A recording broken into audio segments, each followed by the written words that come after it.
Good day mga Lods, TNT Tropang Giga willing nang i-trade si Mikey Williams at Justin Brownlee gusto ngang makarimatch si Rondy Hollis Jefferson next conference. At RJ Abarrientos umamin na maraming natutunan kay Kuya Jason Castro. Ito ngayon mga Lods ang ating pag-uusapan sa video natin ito. Ngunit kung bago ka pa lang sa aking munting YouTube channel, humingi pa ko ng like, share, and subscribe. Maraming salamat. So ayon nga dito sa naging report ni Sir Homer Saiso ng Spin.ph, willing na nga ngayon ng TNT Tropang Giga na i-trade itong si Mikey Williams matapos ang successful na kampanya ng TNT Tropang Giga dito sa PBE Governors Cup kung saan nakuha nila ang kampyonato dito nga mga Lods. At dito nga lumabas na ang balita na itong si Mikey Williams ay willing i-trade ng TNT Tropang Giga. Tayo nga kay Coach Chot Reyes ay tila limot na nga nila itong si Mikey Williams dahil siguro sa magandang naging resulta ng kampanya nila dito sa PBE Governors Cup kung saan ay tinalo nila ang Barangay Ginebra San Miguel sa Game 6 para kunin itong corona ng PBE Governors Cup. Kung matatandaan natin mga Lord, itong si Mikey Williams ay naglaro ng 87 laban dito sa TNT Tropang Giga kung saan siya ay naging PBE Rookie of the Year at saka All-Star.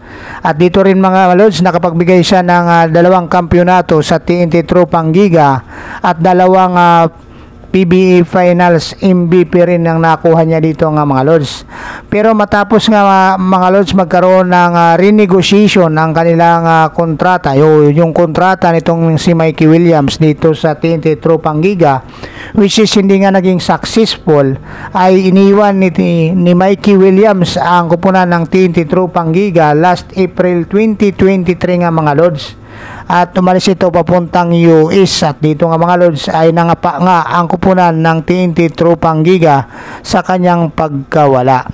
So dito naman mga Lods sa pangalawang report naman ayon kay RJ Abarrientos nga mga Lods ay naging valuable lesson para sa kanya ang kanyang paghaharap sa idolong si Jason Castro.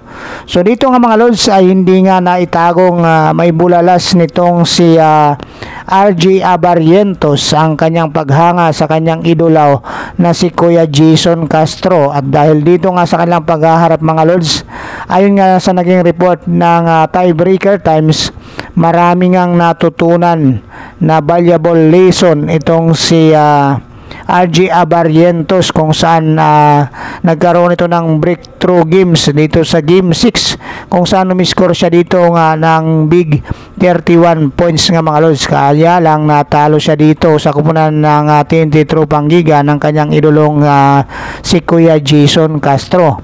At ayon nga sa kanya dito mga Lods, sa report ng Tiebreaker Times, dadalhin ko to, ilalagay ko to sa pocket, ilalagay ko to sa bag, pang hihirapan ko kung ano yung kakulangan ko. At ito nga ay yung sinabi nga niya mula sa kanilang pagkatalo 95-85 sa Smart Araneta Coliseum. So dito nga mga Lods, ito yung kagandahan nga marami siyang natutunan dito sa veteranong point guard ng TNT Tropang Giga ang kanyang idolong si Jason Castro, which is malaki ang may tutulong nito sa magiging performance nitong si RJ Abarrientos sa mga susunod na taon dito sa Barangay Ginebra San Miguel. At alam natin na siya mismo ang papalit dito kay L.A. Tenorio dahil medyo nagkakaedad na nga itong point guard ng Barangay Ginebra San Miguel. So dito naman tayo mga Lods, dumapo tayo sa pangatlong PBE updates. Brownlee wants another shot at RHJ TNT and PBE Commissioners Cup. So dito nga mga Lods, matapos ngang matalo ng Barangay Ginebra San Miguel kamakailan lang dito sa TNT Tropang Giga, ay tila nga ba mga Lods, gigil na gigil itong si Justin Brownlee na makabawi dito kay Rondy Hollis Jefferson at sa kupunan ng TNT Tropang Giga. So pag-aamin ni Coach Tim Con nga mga Lods, dahil napanayam nga siya dito na Itong si Justin Brownlee pa rin ang kanilang magiging import sa paparating na PBA Commissioner's Cup. Subalit nga mga Lods, nakadepende dito kay Justin Brownlee kung maglalaro pa nga siya muli dito sa Barangay Ginebra, San Miguel. Ito nga yung naging pahayag ni Coach Tim Con regarding dito kay Justin Brownlee. So ayun nga kay Coach Tim Con nga mga Lods, nakadepende dito kay Justin Brownlee decision kung sila ay kukuha ng temporary na import ngayong PBA Commissioner's Cup.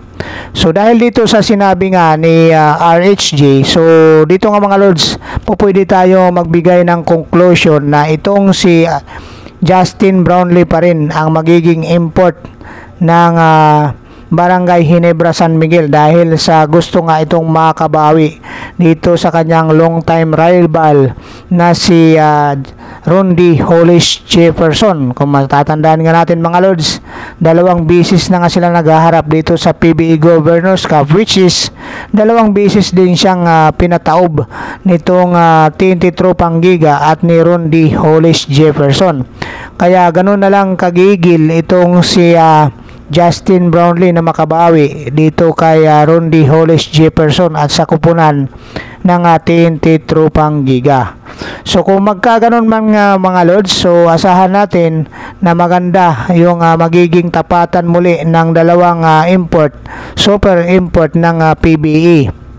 At alam natin nga mga Lods na matagal-tagal na rin silang naglalaro itong 2 kupunan o nagbabakbakan mula pa nga sa Asian Games, so dito sa PBA. Sa Asian Games itong si Justin Brownlee at saka itong si Coach Tim Con ay naging victorious sila doon mga Lods. Pero dito sa PBA ay nadadalawahan na sila ng TNT Tropang Giga at saka nitong si Rondy Hollis Jefferson.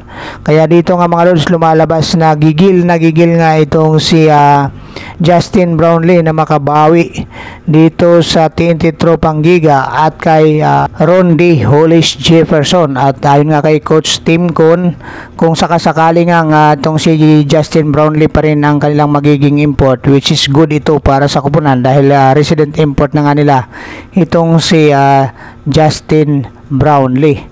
So itong si RHG naman mga Lods ay magpapatuloy din para dito sa kupunan ng TNT Tropang Giga. At ayun nga sabi nga ni team manager Jojo Lastimosa na itong si RHG pa rin ang kukunin nila. So kung magkaganon man mga Lods, itong si Justin Brownlee ay makakaharap niya muli itong si RHG dito sa PBA Commissioner's Cup. So asahan natin na maganda ang maging laban dito nga mga Lods. So maraming salamat at mabuhay kayong lahat. God bless you.